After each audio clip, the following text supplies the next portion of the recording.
Qala telah bersabda Rasulullah sallallahu alaihi wasallam, ahabbul kalam ilallahi ta'ala, kalam, ucapan yang paling mencintakan kepada Allah, yang paling disukai oleh Allah, arba'un, ada 4 kalimat.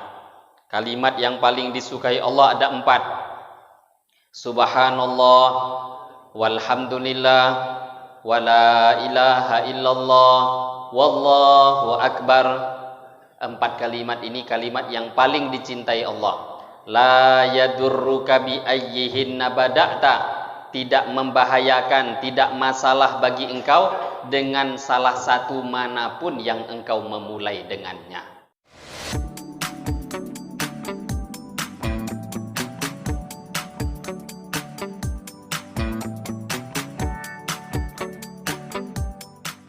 Bismillahirrahmanirrahim. Assalamualaikum warahmatullahi wabarakatuh.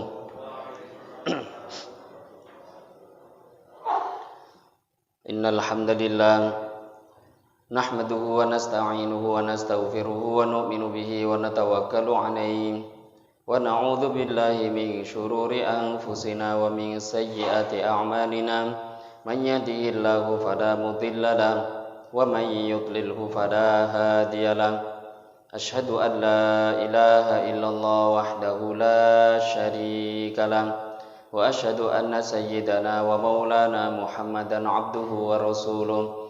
Allahumma salli wa sallim wa barik alaihi wa ala alihi wa ashabihi wattabi'ina lahum bi ihsanin ila yaumiddin, amma ba'd. Faqad qala Allah subhanahu wa ta'ala fi kitabihil karim ba'da a'udzu billahi minasy syaithanir rajim. Ala bi dzikrillahi tatma'innul qulub. Wa qala an-nabiy sallallahu alaihi wasallam, kalimatan khafifatan 'alal lisan, thaqilatan fil mizan, habibatan ila rahman, subhanallahi wa bihamdihi subhanallahil azim. Atau kama qala an-nabiy sallallahu alaihi wasallam. Alhamdulillah, hadirin Bapak-bapak, ibu-ibu jemaah salat subuh yang dimuliakan Allah Subhanahu wa taala. Pertama-tama mari kita bersyukur kepada Allah Subhanahu wa taala dengan mengucapkan alhamdulillahirabbil alamin. Bersolawat kita kepada Rasulullah sallallahu alaihi wasallam dengan mengucapkan Allahumma shalli ala sayyidina Muhammad wa ala ali sayyidina Muhammad. Yang saya hormati Bapak Ketua Masjid, pengurus masjid yang hadir pada pagi hari ini. Yang saya hormati para alim ulama, tokoh masyarakat, cerdik pandai yang hadir dalam majelis yang mulia ini. Yang saya hormati bapak-bapak, ibu-ibu, hadirin wal hadirat yang tidak bisa disebutkan namanya satu persatu, yang insya Allah kita yang hadir pada pagi hari ini semoga semua mendapatkan rahmat daripada Allah Subhanahu wa taala. Amin ya rabbal alamin. Hadirin Bapak Ibu yang mulia, bersyukur lagi dan lagi kita kepada Allah Subhanahu wa taala sampai pagi hari ini, sampai saat ini Allah Subhanahu wa taala masih memberikan begitu banyak anugerah karunia kepada kita semua. Terutama Allah Subhanahu wa taala masih memberikan anugerah agama kepada kita. Sampai saat ini, pagi hari ini Allah memberikan taufik pada kita untuk bisa datang ke tempat yang mulia ini. Allah telah memberikan taufik pada kita untuk bisa datang ke masjid guna melaksanakan satu perintah yang sangat besar daripada Allah, bisa melaksanakan sholat subuh. Bahkan kita diberi taufik tambahan oleh Allah bisa melaksanakannya dengan cara berjamaah mengikuti sunnah daripada yang mulia baginda Muhammad sallallahu alaihi wasallam. Dalam satu hadis Nabi sallallahu alaihi wasallam beliau telah bersabda, kata Nabi, beliau mengatakan bahwa man shallal isya fi jamaah faka'annama shalla nisfal lail. Barang siapa mengerjakan salat isya dengan cara berjamaah, maka seolah-olah dia telah melaksanakan salat sunnah separuh malam. Wa man shalla subha fi jamaah faka'annama shallal laila kullah. Barang siapa yang melaksanakan salat subuh dengan cara berjamaah, maka seolah-olah dia dihitung melaksanakan sholat sunnah, mengerjakan sholat tahajud sepanjang malam. Maka ini adalah anugerah yang sangat besar daripada Allah. Allah yang memberikan taufik pada kita untuk bisa taat pada Allah. Dia yang memberikan pertolongan, kekuatan kepada kita untuk bisa datang ke masjid ini melaksanakan perintah Allah. Maka mari kita syukuri anugerah yang besar ini dengan harapan kita syukur kepada Allah. Allah Subhanahu wa taala istiqomahkan kita di dalam agama. Allah Subhanahu wa taala selalu memberikan taufik pertolongannya kepada kita untuk taat pada Allah. Harapan kita ketika kita dipanggil oleh Allah, ketika kita berjumpa dengan Allah dalam keadaan taat pada Allah, dalam keadaan mengamalkan perintahnya Allah Subhanahu wa taala. Amin ya rabbal alamin. Hadirin Bapak Ibu jemaah salat subuh yang dimuliakan Allah Subhanahu wa taala. Pada kesempatan pagi hari ini kita akan melanjutkan kajian kita membaca kitab Al-Adhkar An-Nawawiyah, kitab Al-Adhkar yang berisikan zikir yang dimaksud adalah amalan sehari-hari dari kita mulai bangun tidur sampai tidur kembali. Bagaimana apa saja yang dibuat oleh Nabi, apa saja yang diajarkan oleh Rasulullah Shallallahu Alaihi Wasallam, sehingga seluruh amal kita, gerakan kita, perbuatan kita, ucapan kita belajar sedikit demi sedikit mengikuti apa yang dicontohkan oleh Rasulullah Shallallahu Alaihi Wasallam. Kita akan lanjutkan. Qala al-musannif rahimahullahu taala, nafa'anallahu bihi wa bi'ulumihi fid dharain. Warwaina fi sahihai imamayil muhaddithin. Halaman yang ke-20. Warwaina fi sahihai imamayil muhaddithin. Kami telah meriwayatkan fi sahihai, dalam dua kitab sahih imamayil muhaddithin, yaitu kedua-duanya menjadi imam daripada ahlul hadis, muhaddithin.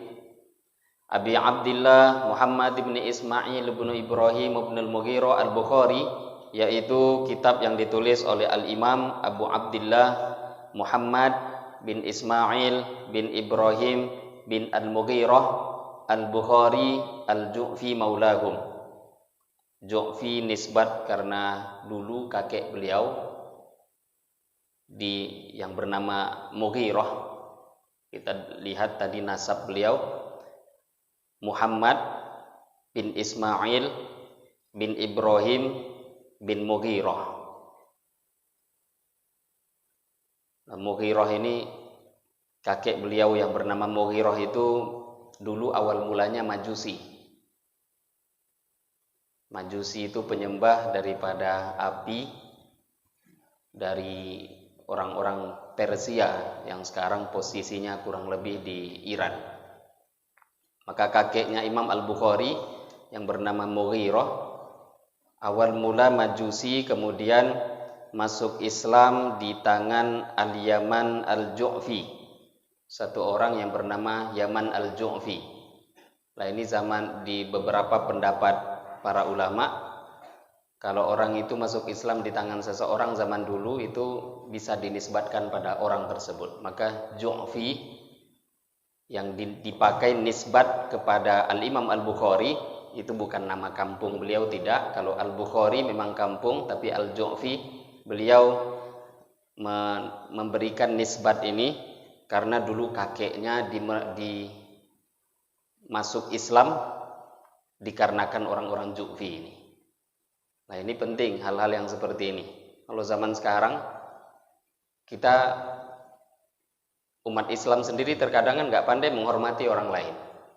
Padahal dengan kita kenal kepada Allah, masuk Islam, entah siapa dulu kakek kita, entah siapa dulu di atas itu yang mengajak keluarga kita, ayah kita, kakek kita masuk Islam. Coba seumpama kalau mereka nggak Islam, kan kita ini juga belum tentu jadi orang Islam. Kita ini Bapak Ibu Islamnya kan Islam keturunan. Islam keturunan, bukan Islam pengorbanan. Lah karena Islamnya keturunan, akhirnya ya imannya pun juga biasa-biasa saja. Dan di sini Al-Imam Al-Bukhari mengajarkan pada kita untuk menghargai, menghormati jasa orang-orang terdahulu. Kemudian di sini Al-Imam An-Nawawi mengatakan kami telah meriwayatkan daripada dua kitab sahih. Yang pertama yang dikarang oleh Al-Imam Al-Bukhari. Wa Abil Husain Muslim ibn al-Hajjaj ibnu Muslim al-Qushairi an-Naisaburi radhiyallahu anhuma. Kami juga meriwayatkan daripada dalam kitab Sahih Muslim, yaitu kitab yang ditulis oleh Imam Muslim bin al-Hajjaj bin Muslim al-Qushairi an-Naisaburi radhiyallahu taala anhuma. Bi asanidihima, kami meriwayatkan dengan sanad mereka berdua. An Abi Hurairah, daripada sahabat Abu Hurairah radhiyallahu taala anhu. Wasmuhu, sedangkan namanya Abu Hurairah Abdurrahman ibnu Sakhrin adalah Abdurrahman bin Sakhr. Alal asahi min nahwi 30 qaulan.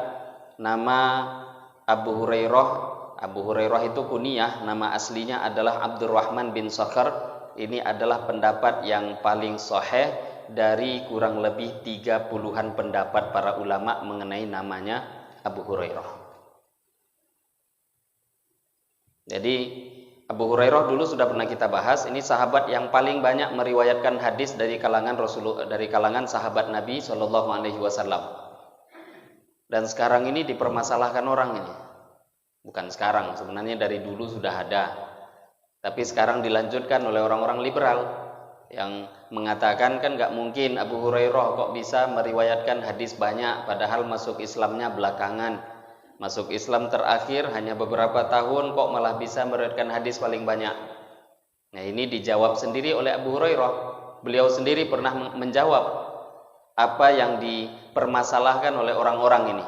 Beliau sudah mengatakan bahwa wajar saja saya banyak menghafal hadis-hadis Nabi, baik dari perkataan ataupun perbuatan daripada Rasulullah Shallallahu Alaihi Wasallam. Karena sahabat kawan-kawan saya dari kalangan muhajirin, kalangan ansor, mereka sibuk berdagang. Sebahagian ada di kantor, sebahagian lagi ada yang di sawah, ada yang di ladang, sibuk dengan urusan masing-masing. Sedangkan saya enggak.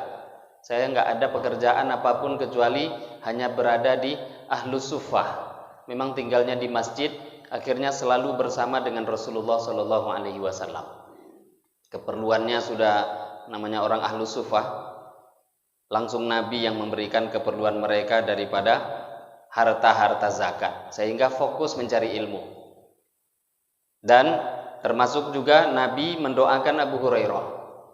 Beliau pernah mengadu, ya Rasulullah, hafalan saya ini agak kurang kuat. Maka Nabi katakan, bentangkan selendangmu. Kemudian Nabi doakan, kemudian Nabi kumpulkan lagi selendang itu sebagai doa untuk Nabi, kata dari Nabi untuk Abu Hurairah. Kemudian Nabi katakan, selepas ini engkau tidak akan lupa apa yang engkau dengarkan. Maka ini sudah menjadi satu mukjizat dan karomah daripada Abu Hurairah. Memang apa yang didengar itu selepas itu dari Nabi, beliau tidak pernah lupa. Akhirnya paling banyak bahkan yang paling hafal hadis, yang meriwayatkan hadis daripada Rasulullah Shallallahu Alaihi Wasallam. Sampai kalau kita mau memperhatikan, hampir di setiap lembaran kitab Bukhari itu ada namanya Abu Hurairah. Hampir setiap lembarnya itu. Lah kalau kita sudah mempermasalahkan Abu Hurairah, berarti mempermasalahkan kitab Sahih Al-Bukhari. Kalau sudah mempermasalahkan kitab Sahih Al-Bukhari, ya Islam kita bermasalah. Maknanya nggak percaya dengan Islam yang sedang kita pegang. Kalau sudah tidak percaya dengan Islam, ya murtad. Maka tidak percaya dengan sahabat ini bisa membuat satu resiko yang bermasalah. Bisa-bisa orang mencaci sahabat, tidak percaya dengan sahabat, resikonya bisa murtad keluar dari Islam.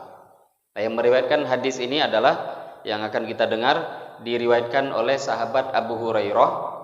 Nama aslinya adalah Abdurrahman bin Sakhr, yang mana sebenarnya ini masih ikhtilaf di kalangan para ulama siapa nama aslinya.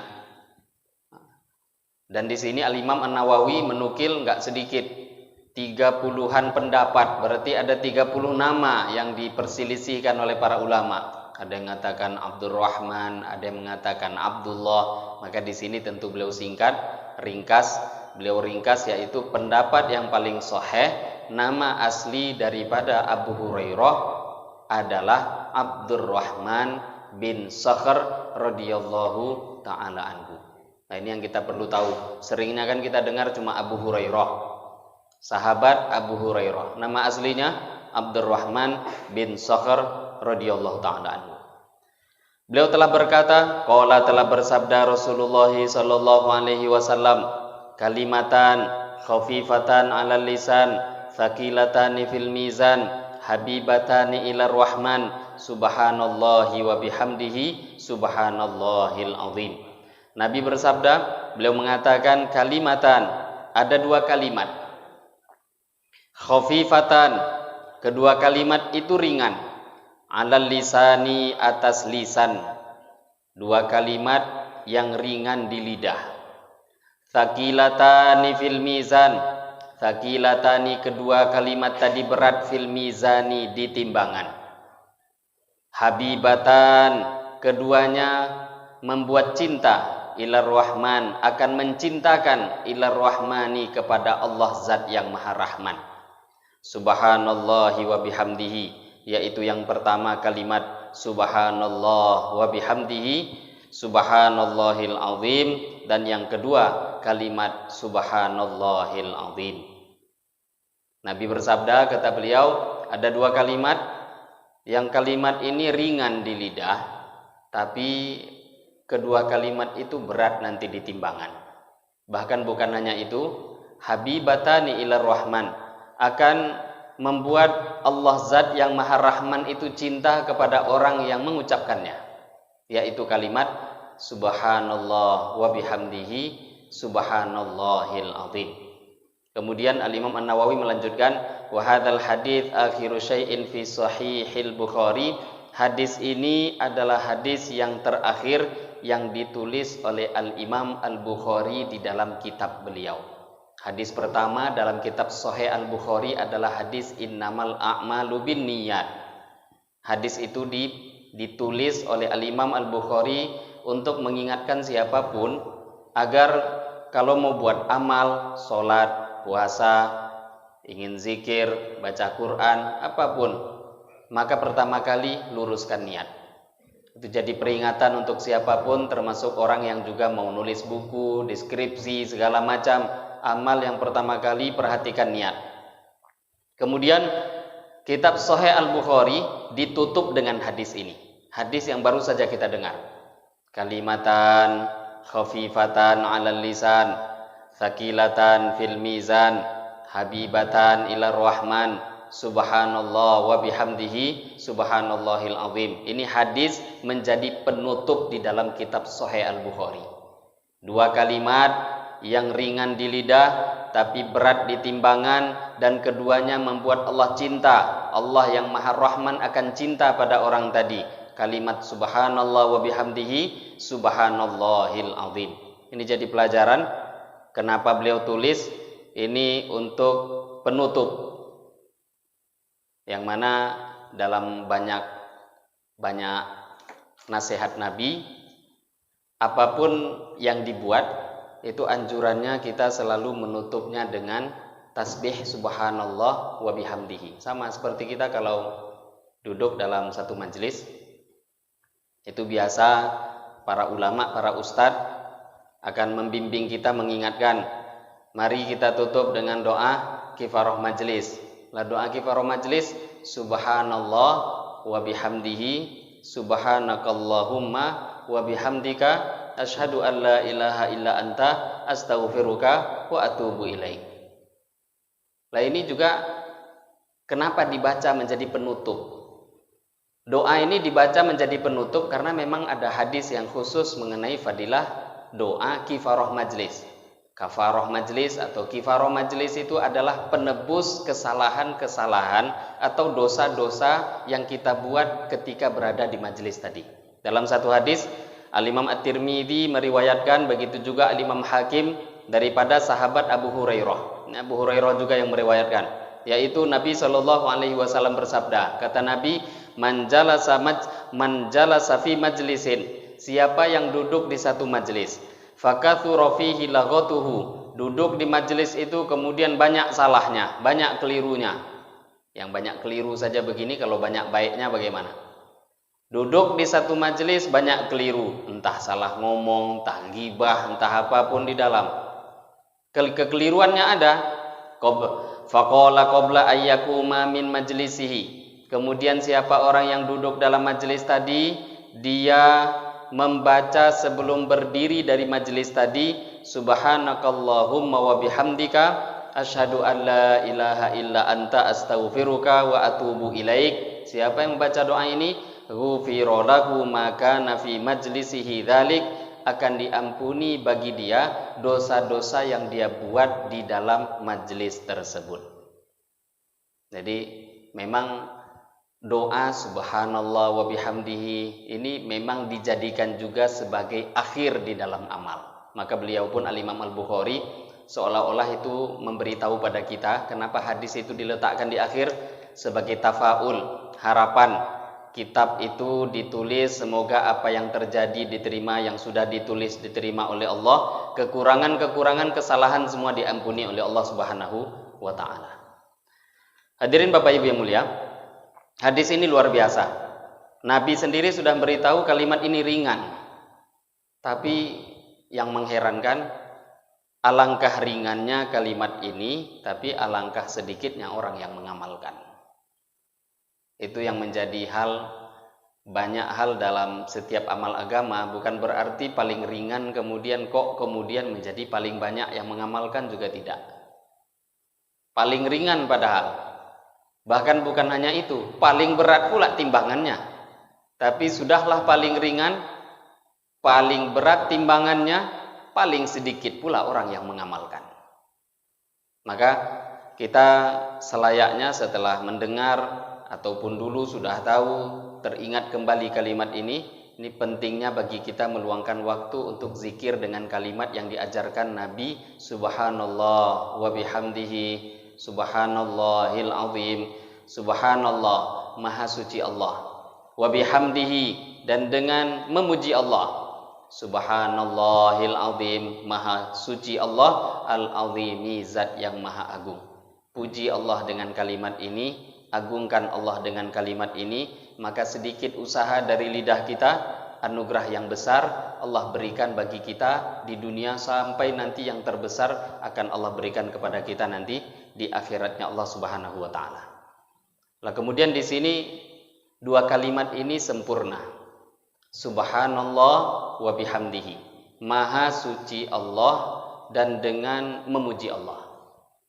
Ini kalimat untuk seseorang melepaskan semua hal-hal yang tidak pantas untuk Allah. Subhanallah wa bihamdihi, aku memuji Allah dan aku mensucikan Allah dan dengan memuji Allah. Kalimat yang ringkas, tapi sebenarnya kita mengatakan, ya Allah, semua hal-hal yang tidak pantas kepada Engkau, maka aku sucikan Engkau dari hal-hal yang tidak layak untuk Engkau. Karena sekarang kan banyak manusia yang menisbatkan hal-hal yang gak pantas untuk Allah. Maka Allah dalam Al-Quran berapa banyak menjawab, subhanaka hadza, subhanallah, maha suci Allah, subhanahu wa ta'ala amma yakuluna uluwan kabira, maha suci Allah daripada apa yang mereka ucapkan. Ada orang mengatakan Allah punya anak, ada orang mengatakan Allah itu bertempat, ada yang mengatakan Allah segala macam.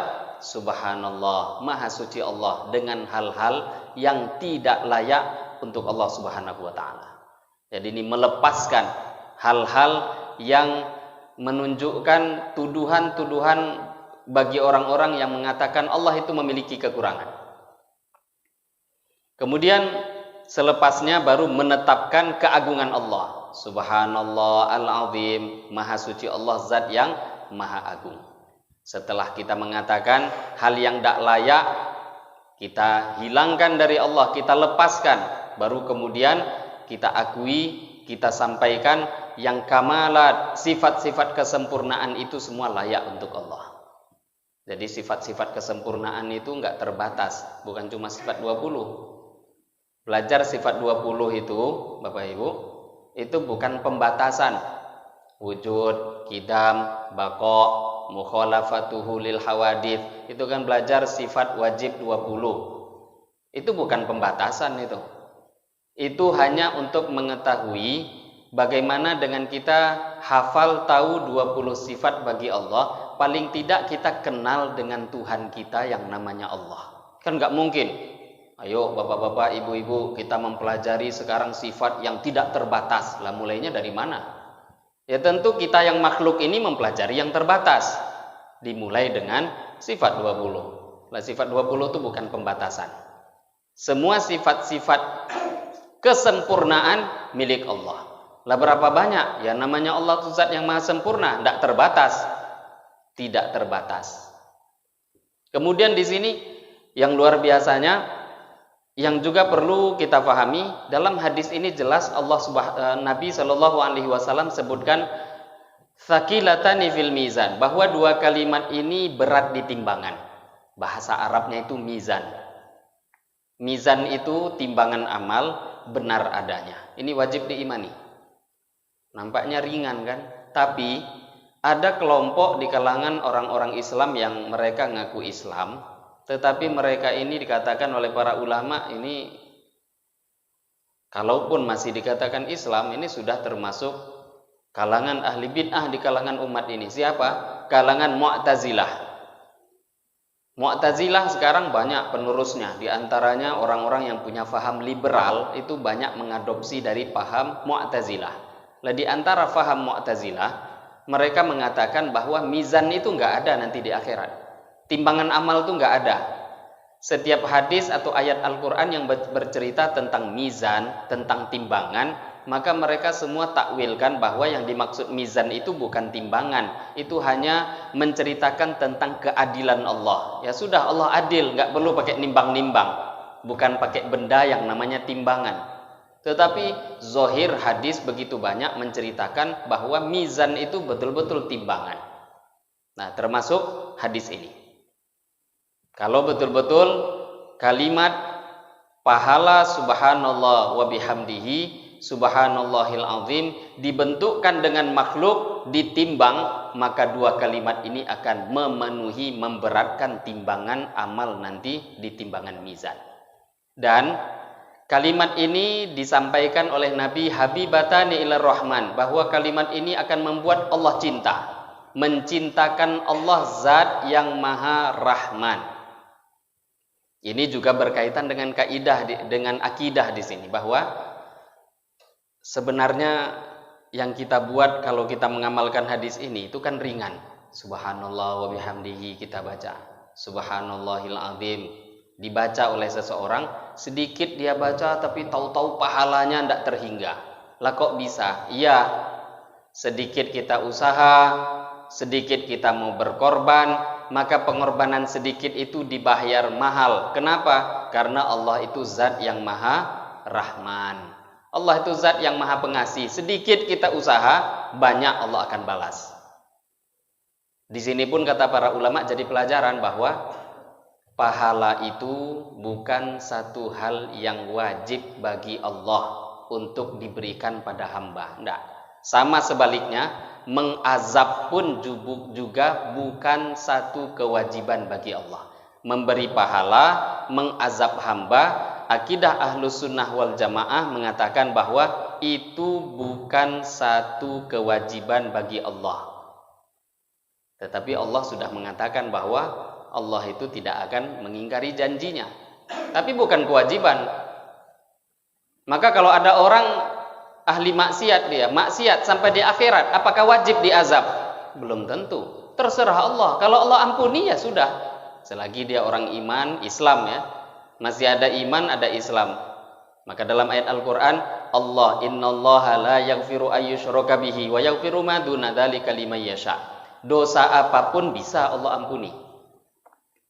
Bisa Allah ampuni. Tapi kalau sudah syirik, nah itu enggak akan Allah ampuni. Jadi maknanya selagi ada iman, tidak mensekutukan Allah, dosa sebesar apapun kemungkinan diampuni Allah ada. Karena mengazab orang-orang ahli maksiat itu bukan satu hal yang wajib bagi Allah. Enggak.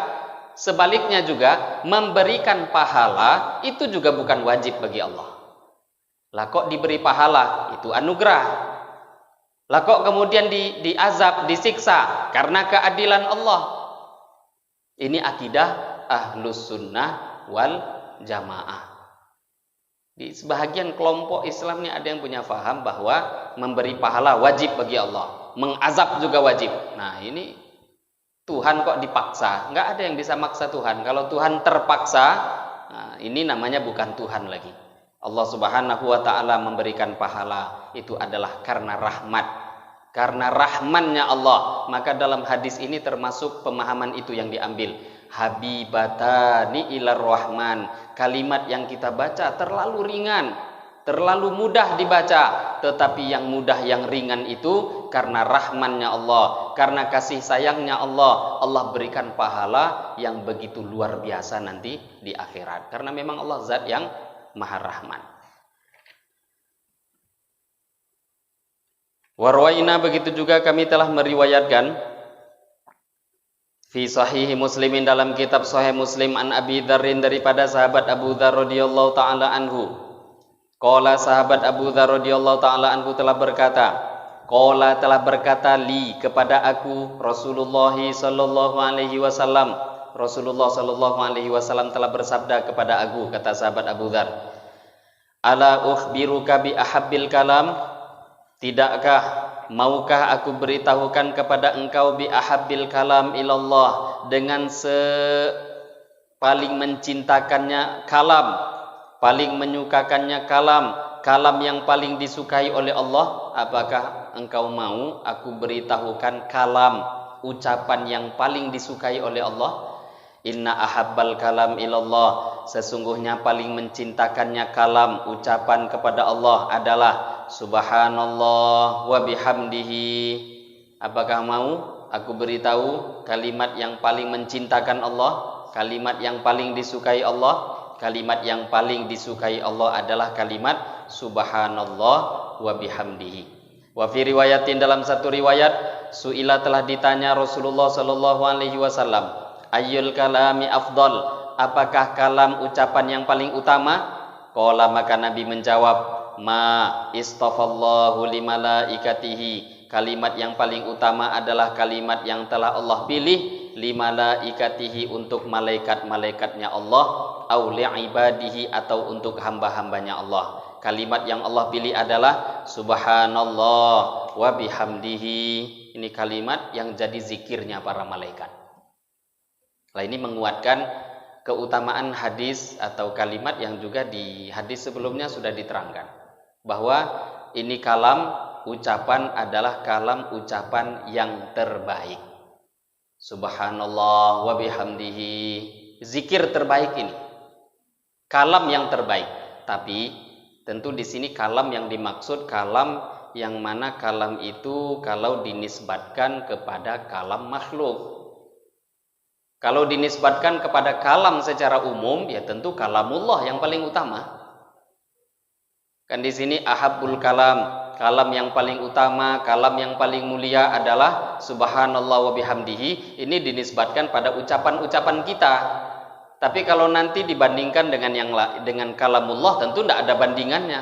Wa fadlu kalamillah ala sairil kalam ka fadlillahi ala khalqi. Kata Nabi, beliau bersabda, keutamaan kalamullah dibanding dengan kalam-kalam lainnya adalah seperti perbandingan Allah di atas makhluknya. Ya, bagaimana membandingkannya? Nggak bisa.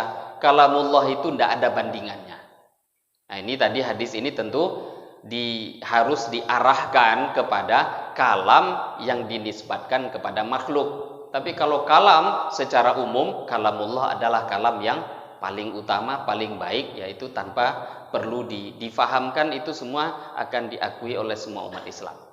Dan juga kalam-kalam ini tadi, entah itu kalamullah Al-Quran, ataupun tadi dikatakan di sini kalam yang terbaik, ucapan terbaik adalah subhanallah wa bihamdihi, ini dalam kondisi umum, kondisi secara umum seperti itu. Tetapi kalau dalam kondisi-kondisi khusus, Bapak Ibu, ada kondisi keadaan-keadaan tertentu, maka tentu juga apabila di dalam kondisi atau keadaan-keadaan tertentu tadi ada doa atau ada contoh yang diberikan oleh Nabi, ada doa khusus di tempat itu diajarkan Nabi, maka tentu doa itu menjadi ucapan atau kalimat yang terbaik pada waktu itu. Secara umum adalah Al-Quran. Secara umum juga di bawahnya nanti zikir ini, subhanallah wa bihamdihi. Tapi kalau ada zikir khusus di tempat itu, contoh masuk masjid, itu kan ada doa khususnya. Maka ketika masuk masjid, ya bukan subhanallah wa bihamdihi doanya. Walaupun sebaik-baik kalam itu secara umum itu, tapi ketika umum dengan khusus beradu, maka tentu yang khusus didahulukan. Ketika kita masuk WC, ya bukan subhanallah wa bihamdihi, ada zikir yang tertentu Nabi ajarkan. Ketika mau makan, bukan subhanallah wa bihamdihi, ada zikir doa makan waktu itu. Maka ketika ada kondisi, keadaan, doa-doa yang Nabi ajarkan di waktu-waktu tertentu. Selepas azan ada doa, dengarkan azan. Dan kondisi-kondisi lainnya, maka tentu doa-doa atau zikir-zikir yang secara khusus diajarkan Nabi itu tentu jauh lebih utama dibandingkan orang itu membaca subhanallah wa bihamdihi. Nah, kecuali kalau dia tidak hafal doa masuk masjid, nggak hafal doa yang secara khusus, dia baca ini secara umum, ya berarti dia mengamalkan hadis ini secara umum. Kalau orang-orang yang tahu hadis-hadis secara khusus, dan itu akan kita dengarkan nanti, kondisi-kondisi khusus tertentu itulah yang dibahas nanti dalam kitab Al-Adhkar. Kemudian hadirin yang dimuliakan Allah Subhanahu wa taala, dalam hadis ini bukan bertentangan dengan beberapa hadis lainnya yang mungkin kita sering dengar. Karena kan biasa juga kita dengar afdhalul dzikri la ilaha illallah, sebaik-baik zikir adalah ucapan la ilaha illallah. Lah kok di sini afdhalul dzikrinya dalam hadis lain la ilaha illallah, di sini kok ahabbul kalam. Dalam riwayat lain afdhalul kalam, ayyul kalami afdal, mana kalam atau ucapan yang paling afdal. Maka Nabi menjawab subhanallah wa bihamdihi. Dalam hadis lain kok afdhalul dzikri, seutama seafdal zikir la ilaha illallah. Ini enggak bertentangan. Kata para ulama, sebenarnya kalau kita mau meresapi makna la ilaha illallah dengan subhanallah wa bihamdihi, itu sebenarnya kalau dari segi arti ada sedikit perbedaan dari segi arti. Tapi dari segi makna, kalimat la ilaha illallah itu maknanya ya subhanallah wa bihamdihi. Karena di dalam subhanallah wa bihamdihi tadi sudah kita sampaikan di awal, mengucapkan maha suci Allah, aku mensucikan Allah dengan apapun yang tidak layak untuk Allah. Kan itu isinya subhanallah. Lah sekarang ketika orang mengatakan aku sucikan Allah dari hal-hal apapun yang tidak layak untuk Allah, apakah itu berbeda dengan la ilaha illallah? Di mana perbedaannya? Jadi maknanya ya memang afdhalul dzikri yaitu, kemudian yang sebaik-baik zikir itu dengan la ilaha illallah itu nggak ada perbedaan. Ini hanya perbedaan dari segi lafadz, tapi isinya satu makna satu sama lainnya.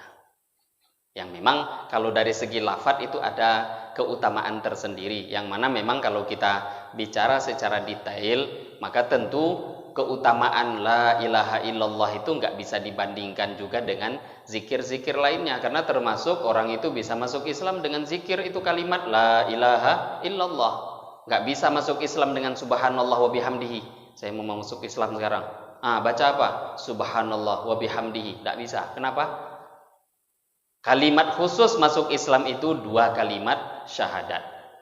La ilaha illallah Muhammadun Rasulullah. Ini kalimat untuk masuk Islam. Maka pada dasarnya tidak ada perbedaan di dalam maknanya, yang berbeda hanya dari segi lafadznya. Kemudian di sini Nabi Shallallahu Alaihi Wasallam juga mengatakan bahwa apa di antara hikmah atau alasannya subhanallah wa bihamdihi ini menjadi kalimat yang paling utama. Di antara alasannya Nabi mengatakan ini memang zikir yang Allah pilih untuk malaikat. Jadi berarti kita kan baru paham, oh malaikat itu zikir. Iya zikir, bukan semua zikir yang mereka baca. Zikirnya malaikat ya kalimat ini. Subhanallah wa bihamdihi subhanallahil azim. Ini zikirnya malaikat. Zikirnya malaikatnya Allah. Dan dulu waktu kakek kita Nabi Adam alaihi salatu wassalam diciptakan oleh Allah, maka yang protes itu kan malaikat, tapi bukan protes ingkar ya. Malaikat itu bukan ingkar, protesnya itu karena khawatir. Sebelum kita manusia diciptakan, sebelum Nabi Adam itu diciptakan, dulu sudah ada makhluk-makhluk sebelum Nabi Adam yang diciptakan Allah. Tapi setelah diciptakan itu kerjanya ngerusak. Maka malaikat itu seperti trauma. Ataj'alu fiha may yufsidu fiha wa yasfikud dima. Ini kata malaikat, ya Allah, masa diciptakan lagi makhluk yang nanti kalau diciptakan kerjanya itu berkelahi, ribut, numpahkan darah. Wa yasfikud dima, kerjanya nanti malah ribut, numpahkan darah. Kemudian malaikat melanjutkan, wa nahnu nusabbihu bihamdika wa nuqaddisu lak. Lah kami ini malaikat-malaikat kan kerjanya itu adalah bertasbih, memuji engkau. Nusabbihu bihamdika, kami mentasbihkan, mensucikan nama engkau dan memuji engkau. Maka di sini nusabbihu bihamdika ini adalah zikir yang malaikat sampaikan dalam Al-Quran, yang akhirnya betul-betul diterjemahkan di dalam hadis, subhanallah wa bihamdihi. Malaikat hanya mengatakan kami tasbih dan muji engkau. Tasbih itu subhanallah, memuji wa bihamdihi. Ini zikir ini sebenarnya ada dalam Quran, cuma kita saja mungkin mana ada ini zikir. Macam orang nggak ada sholat 5 waktu dalam Quran, ya memang dia nggak pernah paham baca Quran, nggak pernah. Zikir juga entah pernah entah enggak. Yang bisa memahami Quran ya Nabi, para ulama. Lah kita kalau mengikuti, membaca pemahaman para ulama, ada semua itu pemahaman-pemahaman yang kita amalkan, ada dalam Quran, ada dalam hadis. Jadi subhanallah wa bihamdihi itu ada diterangkan di dalam ayat-ayat Al-Quran. Maka ini menunjukkan di antara keutamaan kalimat subhanallah wa bihamdihi yang menguatkan hadis pertama yang kita dengarkan tadi. Warwaina, begitu juga kami telah meriwayatkan fi sahihi Muslim, dalam kitab Sahih Muslim aidan juga, an Samurah bin Jundab, daripada Samurah bin Jundab beliau telah berkata, qala telah bersabda Rasulullah sallallahu alaihi wasallam, ahabbul kalam ilallahi ta'ala, kalam, ucapan yang paling mencintakan kepada Allah, yang paling disukai oleh Allah, arba'un, ada 4 kalimat. Kalimat yang paling disukai Allah ada 4. Subhanallah, walhamdulillah, wala ilaha illallah, wallahu akbar. 4 kalimat ini kalimat yang paling dicintai Allah. La yadurruka bi ayyihinna bada'ta, tidak membahayakan, tidak masalah bagi engkau dengan salah satu manapun yang engkau memulai dengannya. 4 kalimat ini sebaik-baik kalam. Subhanallah, walhamdulillah, wala ilaha illallah, wallahu akbar. Terserah kata Nabi, engkau mau memulai dari mana saja, nggak ada masalah. Nah di sini baru kita bisa pahami Nabi mengumpulkan 4 ini, kata Nabi, sebaik-baik kalam. Maka kan tadi kita katakan tidak bertentangan kok ucapan subhanallah wa bihamdihi dengan la ilaha illallah, karena memang semuanya itu dari segi makna itu sama. Walaupun dari segi lafadz diartikan itu berbeda, tapi maknanya sama. Mau mulai dari manapun itu diperbolehkan. Ini sahabat yang meriwayatkan namanya Samurah bin Jundab. Samurah bin Jundab radhiyallahu taala anhu, beliau seorang sahabat. Ayah beliau, ini dalam kitab tarikh diceritakan, tuwfiya abuhu wa huwa shaghir. Dulu ayahnya wafat Beliau masih dalam keadaan kecil. Kemudian ibunya datang ke Madinah. Setelah sampai di Madinah, ibunya Samurah menikah dengan salah seorang sahabat Ansor, dan akhirnya beliau dirawat oleh sahabat Ansor tadi jadi anak tiri sampai besar. Maka ketika besar, barulah Samurah bin Jundab ini mengikuti beberapa perjalanan safar dakwah bersama Nabi Shallallahu Alaihi Wasallam. Sahabat Samurah bin Jundab radhiyallahu taala anhu. Maka dalam hadis ini kita dengar tadi, Bapak Ibu yang mulia, itu kalimat ini empat-empatnya Nabi buat dalam satu kedudukan, yaitu kalimat yang paling dicintai oleh Allah. Tapi walaupun dalam zahirnya hadis tadi Nabi sampaikan mau mulai dari manapun terserah, cuma untuk mendapatkan kesempurnaan, kan ada pahala minimal. Kalau pahala minimal terserah, mau mulai alhamdulillah dulu boleh, mau mulai dari la ilaha illallah kemudian subhanallah silahkan, mau memulai Allahu Akbar dulu baru kalimat lainnya boleh. Ini untuk mendapatkan minimal pahala bisa. Tapi kalau sempurnanya pahala, ingin pahala sempurna, apa yang Nabi dahulukan, dahulukan. Apa urutan yang pertama, ikuti. Urutan yang kedua setelahnya, silahkan. Maka ikuti sesuai dengan apa yang Nabi ajarkan, tentu itu akan mendapatkan pahala yang juga sempurna. Boleh dibolak-balik karena Nabi mengatakan boleh. Tapi pahala yang paling sempurna kalau kita mengikuti contoh yang disampaikan oleh Rasulullah Shallallahu Alaihi Wasallam. Dalam riwayat lain, Bapak Ibu yang mulia, kalimat ini subhanallah walhamdulillah wala ilaha illallah wallahu akbar, dalam beberapa hadis dalam riwayat lain Nabi mengatakan al-baqiyatus sholihat.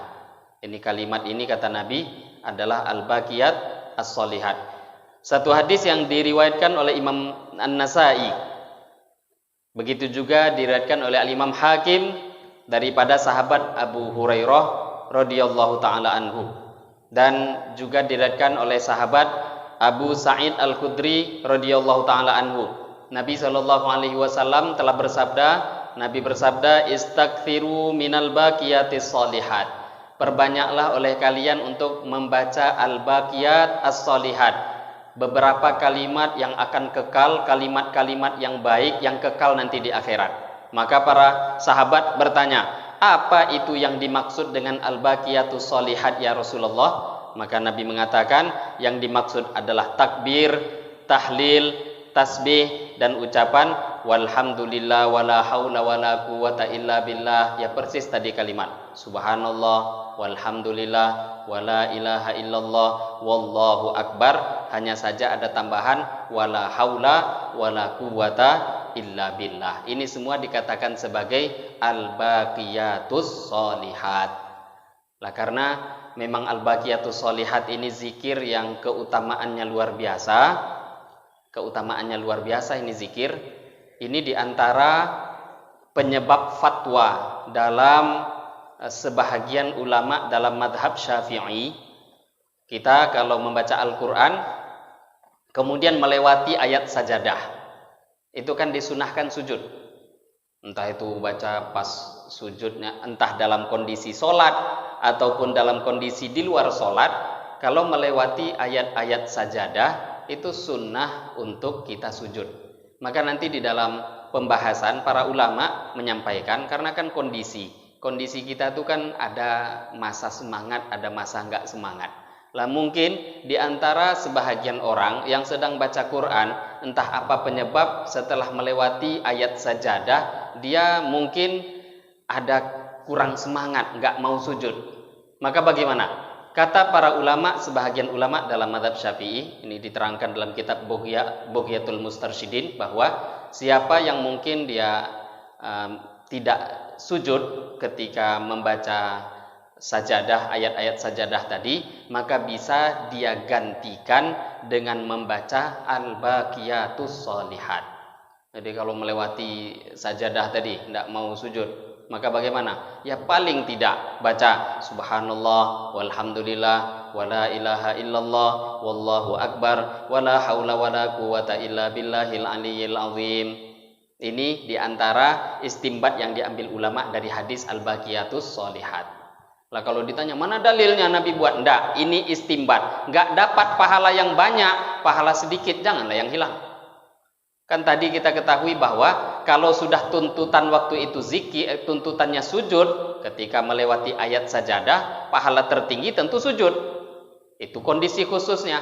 Lah cuma sekarang ada orang enggak tahu entah kenapa dia enggak mau sujud waktu itu, mungkin karena kondisi dan lain sebagainya, minimal ganti sujud tadi dengan ucapan al-baqiyatus sholihat, sehingga kalaupun pahala yang ini terlepas, jangan sampai pula pahala yang lain yang lebih ringan mungkin dibuat, lebih ringan diucapkan, itu jangan sampai juga hilang daripada diri kita.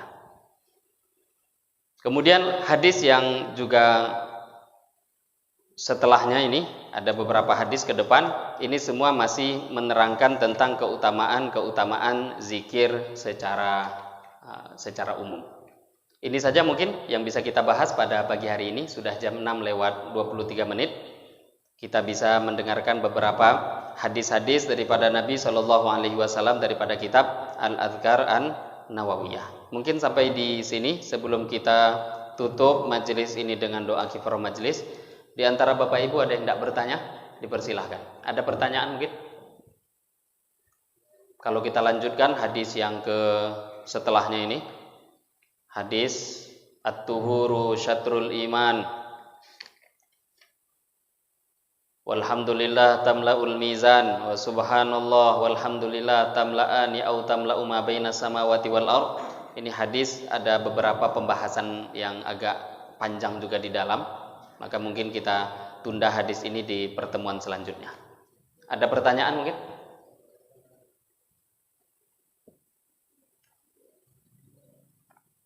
Saya kira cukup. Demikian mungkin hadirin Bapak Ibu yang mulia yang bisa kita bahas pada pagi hari ini.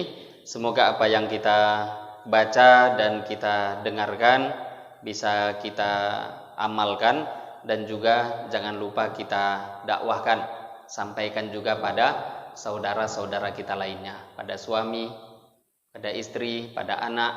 Di antara cara untuk mudah mengamalkan ilmu itu dakwahkan. Ini di antara syarat mau amal itu caranya agar mudah dakwahkan. Ingin mudah sholat berjamaah, ya ajak orang sholat. Kalau kita sudah ngajak orang ke masjid, insya Allah kita yang paling mudah ke masjid nanti. Kalau ingin ngamalkan hadis ini, ajak orang lain, beritahu, dakwahkan. Maka nanti ketika kita dakwahkan, kita yang pertama kali akan dimudahkan Allah untuk ngamalkannya. Dakwah itu kata para ulama seperti melempar bola ke tembok, itu dakwah. Jadi dakwah itu tujuan khususnya bukan untuk orang tadi, enggak. Dakwah itu adalah untuk kita. Kan ada orang, lah baca aku enggak namuanya doh. Ya ini salah niat. Dakwah itu untuk kita. Orang itu terserah Allah itu. Dia dapat hidayah, mau ngikut atau tidak, itu terserah Allah. Tapi kalau kita buat dakwah, kita yang pasti dapat hidayah. Kita dulu yang diberi hidayah. Jadi kata para ulama, kalau dakwah itu seperti orang melempar bola ke tembok. Kalau melemparnya itu kuat, mantulnya juga kuat. Tapi kalau dilemparnya pelan, nanti mantul ke kitanya, membaliknya juga pelan. Begitulah dakwah. Semakin kita ini sering menyampaikan agama, dakwah, apapun yang kita tahu pada orang lain, maka semakin kuat kekuatan amal dalam diri kita. Tapi kalau kita ini nyampaikannya pelan, ya sedikit juga kekuatan itu. Maka cara paling mudah untuk mudah mengamalkan agama, dakwahkan apapun yang kita tahu, termasuk ini. Hadis-hadis tadi, pentingnya kalimat-kalimat subhanallah wa bihamdihi subhanallahil azim. Teringat kita dengan apa-apa yang disampaikan oleh Nabi, keutamaan fadilahnya, sampaikan pada orang. Insya Allah kita yang pertama kali akan dimudahkan Allah untuk mengamalkannya. Demikian mungkin hadirin Bapak Ibu yang mulia yang bisa kita bahas pada pagi hari ini. Wallahu ta'ala a'lam. Lebih kurangnya saya mohon maaf. Mari kita tutup dengan doa kifarah majlis. Subhanallah wa bihamdihi subhanakallahumma wa bihamdika asyhadu an la ilaha illa anta astaghfiruka wa atubu ilaik. Wabillahi taufiq wal hidayah. Wassalamualaikum warahmatullahi wabarakatuh.